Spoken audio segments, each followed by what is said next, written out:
Hey, this is Albert Maruggi on the Beyond Social Media show. My colleagues, BL Ochman in New York, David Erickson in Minnesota, and we're going to get right to the point here on Beyond Social Media show. We usually start out with the segment on when it's done wrong.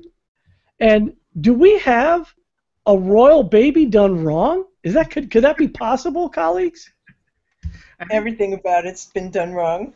I think they actually did the baby correctly, as I understand it. It was the coverage of the baby that's done wrong. Oh, I see. Yeah. Stop the presses. A woman in England had a child. Come on. It's going to be the king. What is the fascination? I mean, I understand it's their royalty. They can be fascinated. But what about Americans so fascinated with this that they have to have blanket coverage? It's nonstop. You can't find anything but royal baby news unless you use the Unbaby Me app. Unbaby Me app, which is an extension for Chrome that automatically replaces pictures of babies with pictures of cats. And you can put in search terms like royal baby and Kate Middleton, and you can block those terms. And if those terms come up, or if a picture of a baby comes up, you see a cat. I'm absolutely installing it after the show. Absolutely. That's a brilliant find. That is a brilliant find, BL Ochman, who's the author of What'sNextBlog.com and a contributor to Ad Age. Brilliant find. You can also use TweetDeck to block words. So you can block, royal birth, royal baby, Kate Middleton, future king, and then you won't see those tweets.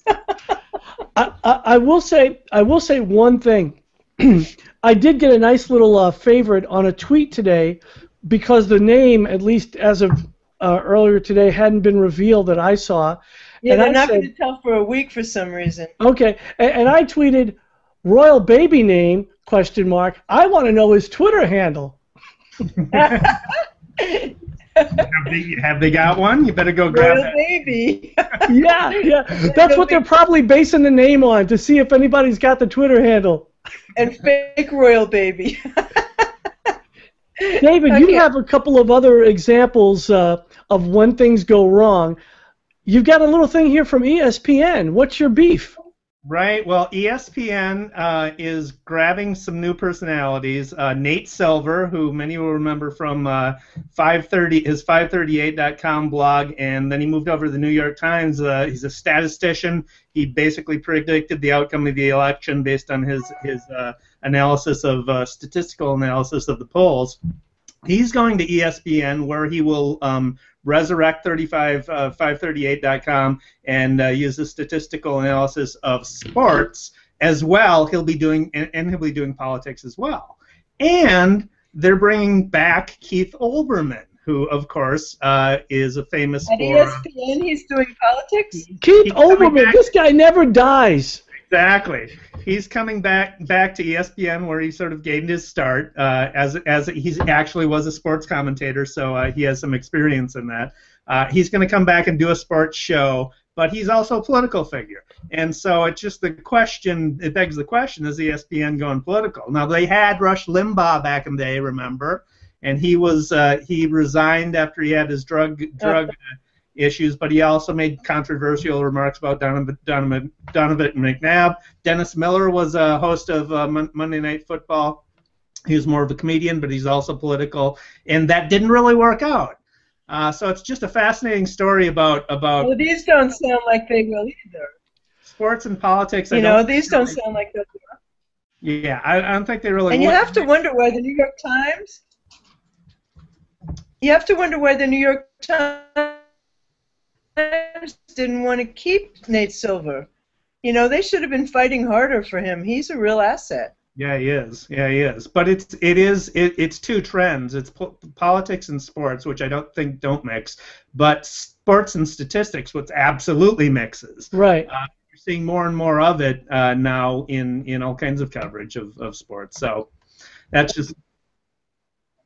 I'm sure gamblers are very happy. Well, we'll see if they get more pickup on social media if they're taking the two probably most talked about topics in the social world, politics and sports. Exactly. What's your other one, David? You have this pet channel, 24-hour direct pet channel. Now, BL and I kind of would love that one, right? So, Yeah, Direct I love it already. TV is launching a 24-hour cable channel, satellite channel, I guess, called Dog TV, and it is for dogs. It's not for humans to watch dogs. It's for dogs to watch Come here, television. Benny, I need you to whoop So now. Benny, yeah. Benny, Wait a minute. where are you? Are you it's got- saying it's this got- is a channel dedicated to dogs? Yeah, so dogs. I mean, dogs for are the dogs. audience. So they, It's for dogs. Dogs are the audience, and so it plays like scenery from tropical areas overlaid with new agey music. So Benny, do you like Enya? Why? Just That maybe- wouldn't appeal to dogs. I would do a whole vignette on fire hydrants of the country. Benny does. Okay, so here's the crazy Well, thing about that. Dogs get David. separation anxiety, so it's good for them to have something. That's Exactly. what it's for. BL, What's wrong you're with right. that? I leave the TV on when I leave when I leave for the dog. This is perfect. There you go. But now you can I pay have the for it. music on. Oh, I can pay for Yep. it. Okay, pay for it. Well, Yeah, well, it's included. and now you have another thing, David. We're gonna You go. won't be able to pay for we're it if just you work. focused on David right now. Tell me about your Chipotle stream of consciousness. What's Well, let me go back to the royal baby first. BuzzFeed All right. has a nice collection of tweets, cringeworthy tweets on the royal baby by brands, and so you should check it out. There's one by Charmin with a royal crest and a roll of toilet paper. Oreos has a sort of a velvet cushion with an Oreo and a bottle of milk. And it's just all really contrived, and our hero Oreo of real-time marketing is just that they failed big time on this time. So it's worth going through and just seeing how contrived and real-time marketing can be a big fail if you let it. So this is the difference between real-time marketing, which was the Super Bowl blackout in Oreos, and news hijacking, which is Oreos on a velvet pillow with a bottle of milk and a nipple. Yeah.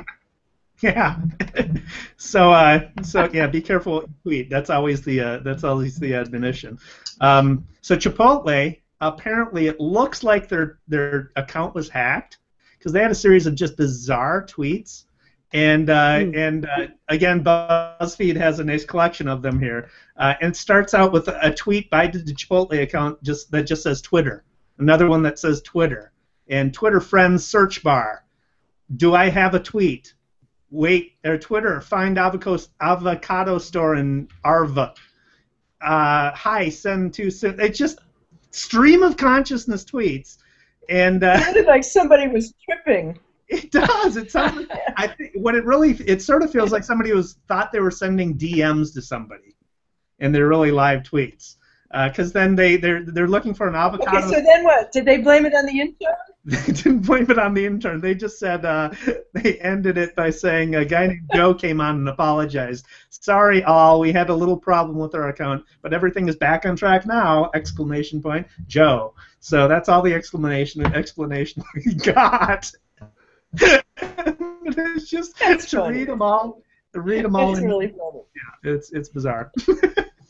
Well, see, this goes to my topic of when it's done wrong, which is we've undermined a little bit of the truth.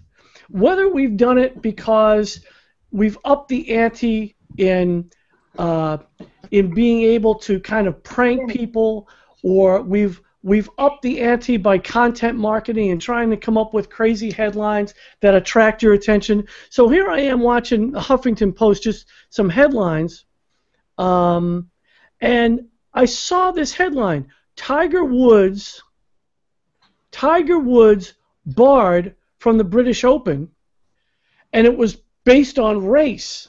And the whole story was written from previous stories based on race, using actual comments based on race over the years. Like, for example, when Augusta didn't allow blacks to play at Augusta National.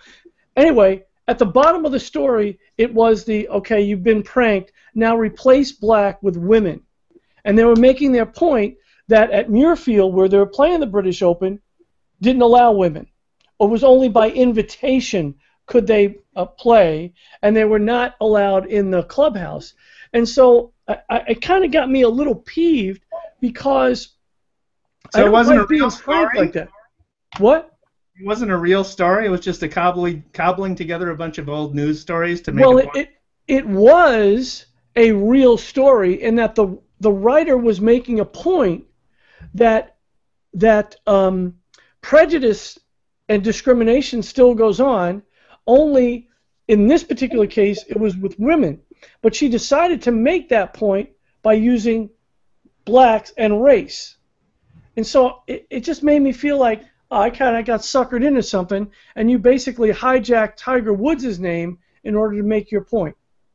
So I think that goes on a lot on the web. I think it goes on a lot in headline writing for the all-important click-through, and I just think it's wrong.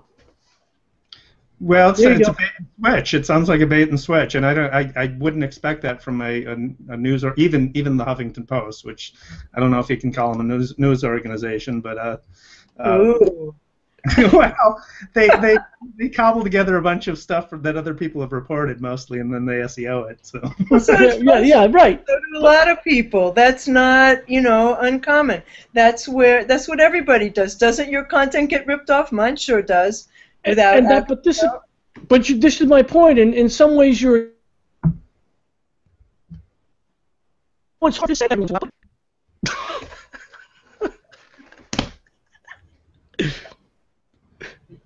But you are agreeing with me. Sure. Oh, good. I love it. BL, you came up with something this week on McDonald's. What is going on there? It would be hard to figure out what is going on there. McDonald's suggested a monthly budget for their workers. And since their workers make like $7 an hour before taxes, they suggested a budget for a couple, a family, that would be basically $2,000 a month. And that included having a second job. Their first suggestion was get another job. So you would have to have, Benny, excuse me, Benny's having a mosquito bite. Benny, you would have to have two jobs. You'd have to work 70 to 80 hours a week just to make this money in the two jobs, assuming that the second job paid about the same as the first. And then they budgeted $20 a month for health insurance, when their own health insurance plan is $60 for one person, let alone if you're covering a family. And even at minimum wage, you're not making low enough to qualify for Medicaid, so you kind of have to buy NyQuil and maybe some Band-Aids if you're sick. And there was no money for heat, so then there was a lot of criticism, so they put in $50 a month for heat, which might be fine if your landlord was paying for it. I mean, I don't know where that is. If you lived in Canada, for example, you would kind of be in trouble. And zero for childcare, which you would kind of need if you were working 70 to 80 hours a week, but also zero for gas, clothes, food. I guess you're supposed to steal food from McDonald's and bring it home and feed your family with it. I mean, absolutely ridiculous. But, I mean, perhaps most glaringly, they left out taxes. So they're not looking at what you would have after taxes. So they kind of made up their own plea for increasing the minimum wage, because in order to have the money left over that they're even giving you with two jobs working 80 hours a week, you'd have to be making $15 an hour to end up with the $2,000 a month. So, I mean, what are they thinking? And then there are people who came to their defense. Well, not everybody can be rich. Yeah, well, the president of McDonald's makes, what, $150 million a year? I mean, give me a break. So, does it get more wrong than that? I don't know. This was done by, this was on the PDF that we'll have in the show notes on the Google Plus feed. at Beyond Social Media. Practical Money Skills, it's called. And it's put together by Visa and Wealth Watchers International. Very helpful of them to do that. To do the research to make the argument for raising the minimum wage. Yeah. And then they put in a car payment of $150 a month. So you're going to spend $150 a month on a car payment, nothing on gas or insurance, and you're not eating. So unbelievable. Yeah. You need it really it absolutely is unbelievable. Did you find this in an article, or did somebody tweet about this? Or I saw tweets about it, and I sort of followed the path to their site to see it, and it was appalling. Absolutely. Oh, awesome! Yeah, I mean, just so cold. No heat would make you very cold. Well, that is definitely when it's done wrong. Let's switch on over to when it's done right. Do you have another? I got a food-related one. This has nothing to do with budgets. Well, okay, it has to do with budgets in as much as you need to pay through it. So this is a great. I just went to Chillis this week with my girlfriend, and for the first time I didn't realize they have this, but there's a technology called Ziosks, like kiosks but with a Z, and it's a tabletop tablet system that allows you to pay your bill at the restaurant at the table. And so it's basically a tablet that has a slot to run your card through, and it's a touch screen. And Chili's introduced them to all the restaurants in Iowa in 2011, but they've rolled them out nationwide now. You have the option of splitting the check if you were at the party. It'll auto-calculate the tip for you. It prints out a receipt for you, and then after that, it asks you to do a short customer service survey. And it's just, if your server is super busy and you want to get out of there, you can just pay the bill and get out of there without having them to bring you the tip. So I thought it was a fantastic, a very good customer experience and fantastic use of the technology. That's wonderful. Yeah. Yeah, this is now the jukebox of the 21st century. I'm sure they would have. I mean, it would be nothing, right, to have music or anything else, right? You can play games on it too. I didn't see that, but from what I read, you can play games on it. And there's other things that you can do on it. It asks for your email too if you want the receipt sent to your email. So they're collecting email addresses and everything. It's pretty slick. Wonderful. And you found something else, David. You have the geography of hate. Yeah, so putting this under when it's done right sounds odd, yeah. But I'll explain.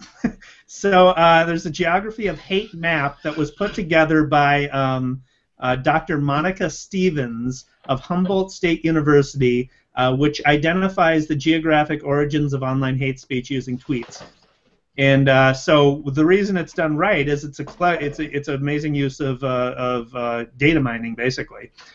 She's collected every geocoded tweet in the United States between June 2012 and April 2013 that contain one of the hate words, and they're a list of them, and you can imagine what they are.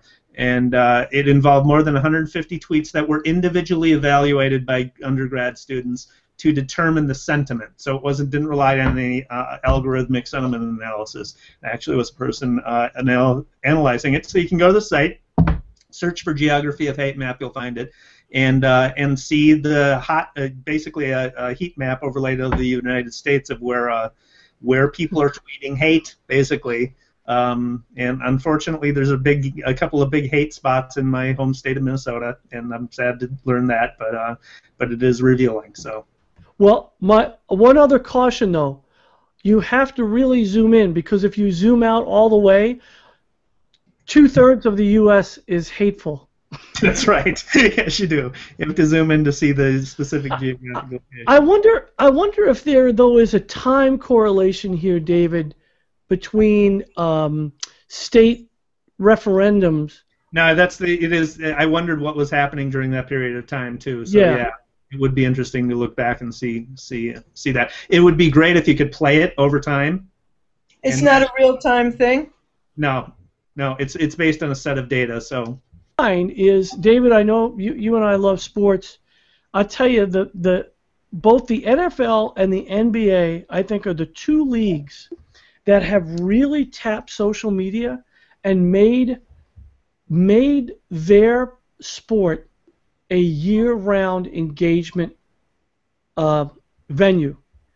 The NBA just did a whole thing on Summer League where rookies and I think first-year players play against each other. They have it this year in a pool situation where they played a championship. Golden State Warriors beat the Phoenix Suns, but they had the hashtag NBA Summer League for the weeks of this tournament, and it was just fantastic. Some of the games were held in Orlando, the others were held in Las Vegas, and they really provided a venue for fans to participate and watch. They tied it into live sports. They played it up on social media, and even each of the teams used social media to talk about their team and their choices, their personnel.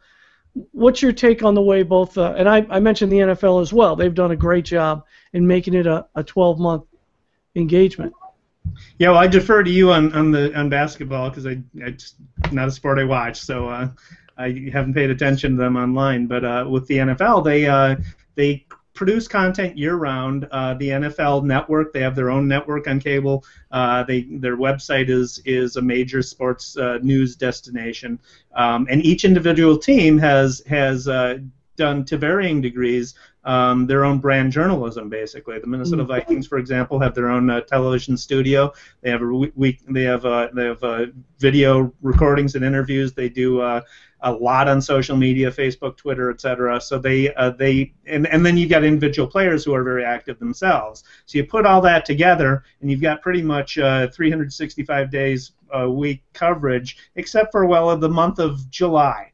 This is the dead month where nothing happens in the NFL. There's no training camp or anything. They got to figure out how to fill that month because right now it's being filled with the murder and with the New England Patriots. So, but they do a very good job. Well, let's move on to shiny new objects, David. Sure. So, Flipboard has come to the web. One of my favorite mobile apps is now rolling out on the web as of today. And so you can get, they introduced in late March the Flipboard magazine, do-it-yourself magazine, so you can add stories to your Flipboard and create your own magazines. I created the strategy Flipboard for marketing content.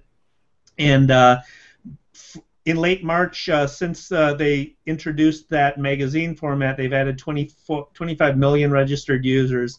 That's a total of 75 million registered users of Flipbook, and this move to the web just makes it much more shareable now.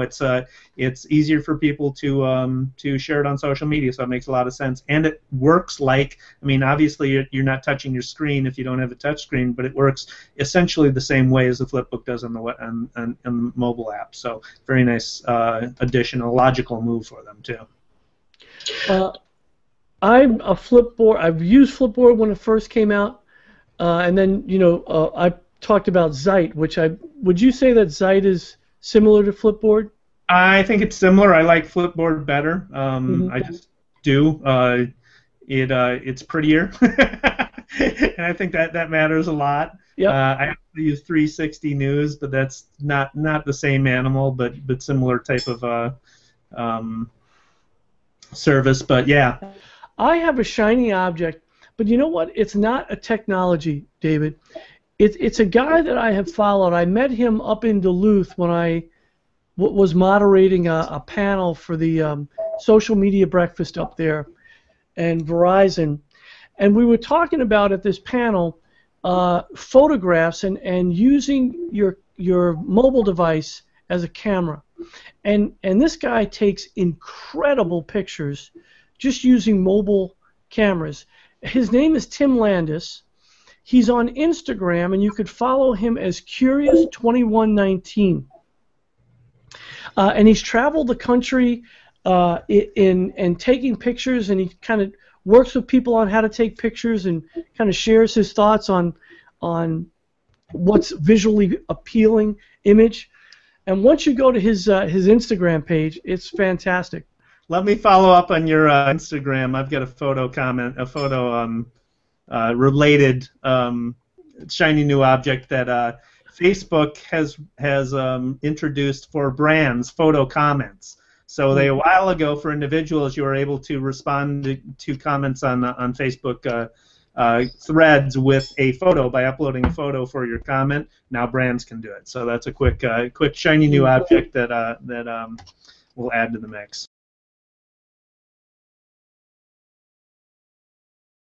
We talked about ingestible passwords last week, and I was at a conference, and I started thinking about these ingestible passwords, and at that conference, Ray Kurzweil, who is the person who originated the idea of the singularity, where all knowledge will be computerized by 2045, he said in his presentation at this conference that we will have these computer camera things, nanobots, that will swallow, and they will seek out diseases and eradicate them before you even know you have them, and they will do really amazing things in order to help you. Singularity has to do with living forever. So I started thinking about them, and I thought, like, well, what if they start to reproduce? Or what if they are selective about who they're going to help to combat illness? So this whole idea of swallowing passwords and having nanobots and all of that, while they may be shiny new objects, I would place them in when things go wrong, because I am sure that eventually things would.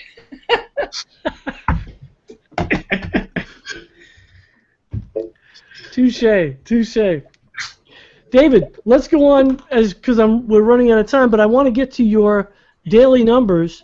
Sure. David writes the daily numbers where he takes statistics and surveys and puts his analysis to it on a Twitter profile called The Daily Numbers. David, today you're talking about where Americans use their smartphones. Right. So this is from a Harris Interactive survey, and I'll cite these numbers and I include them because they're fun, and I don't know that they give you any particular insight. So just take it for what it's worth. But 72% of U.S. smartphone owning adults keep their devices within 5 feet of themselves the majority of the time. That sounds logical. That sounds reasonable. 55% use them while driving. And this is horrible. This is, yeah, well. I hate that. I don't know if while driving means while at a stop sign or while on the highway driving 55 miles an hour, 65 miles an hour, because I've seen that. Oh, no, it means while driving. Yeah, it must. 35% use them in the movie theater, and I'm always being told that if you turned off your phone, put away your phone, turn off your phone. So 33% use them on a dinner date. Of course, 32%. You're one of those people that does that? I have had my phone, 5 feet from me the majority of the time, yeah. 32% use them at a child's or school's function. 19% in church or a place of worship. 12% use them in the shower. That's sort of stupid. And 9% use them during sex. Now, I don't even know, is this a fetish? Is there an app for this? I bet there is. Probably. Well, I will say this. That one of what was the study we looked at last week that said that people look at their phone an average of 150 times a day? That sounds low, actually. I mean, that could include when they were having sex. I gotta check it. Really? I just got a tweet. I gotta check it. I will say this. It really kind of highlights for me the notion of sound in marketing. Now we all know sound is a ringtone, but the I think the word for it is called mnemonics, right? Where you hear something and it triggers a memory of something. Yeah, I mean, for sports fans, da da da da da da. That's sports sound. Microsoft sound. Yeah, all of these, right? And so I think to some extent that all this that one of these statistics proves that sound may well be one of the greatest underused marketing tactics or choices. Yeah, my attention is immediately drawn when I never hear the text understood that. What, BL? I've never understood why brands don't have sounds. You know, I have not understood why everybody doesn't have the Apple sound, the Microsoft sound. It's not a difficult thing to do. I don't know why every brand doesn't use them. Sure. And if they did, as you're walking down a grocery aisle, when you see an Oreo, just pick something, it may actually trigger the sound in your head, or now with RFID, maybe the actual package triggers the sound or something, right? Very interesting. I think sound got killed in the mid '90s when there was auto-playing of websites, and everybody was annoyed going to a website and you auto-played some song or some music or a video or whatever. It may make a comeback though, David. Given some of these, if I know that my marketing venue as a marketer, my marketing venue is 5 feet, 72% of the time. Oh baby, yeah. I'm all over that one. Well, we thank you for watching Beyond Social Media. Let's go to a couple of our colleagues' sites to follow up with them. BL Ochman at whatsnextblog.com and also on Twitter at What's Next. David Erickson, in addition to doing the Daily Numbers on Twitter, the Daily Numbers, you can find him at D Erickson. The Football Fan, and you can find him on Vikings Chat. Minnesota Vikings Chat. And the marketer and PR person, and you can find him at e-strategyblog.com and on Twitter at D Erickson. I'm Albert Maruggi from ProvidentPartners.net. Thank you so much. We'll catch you next week. Good night.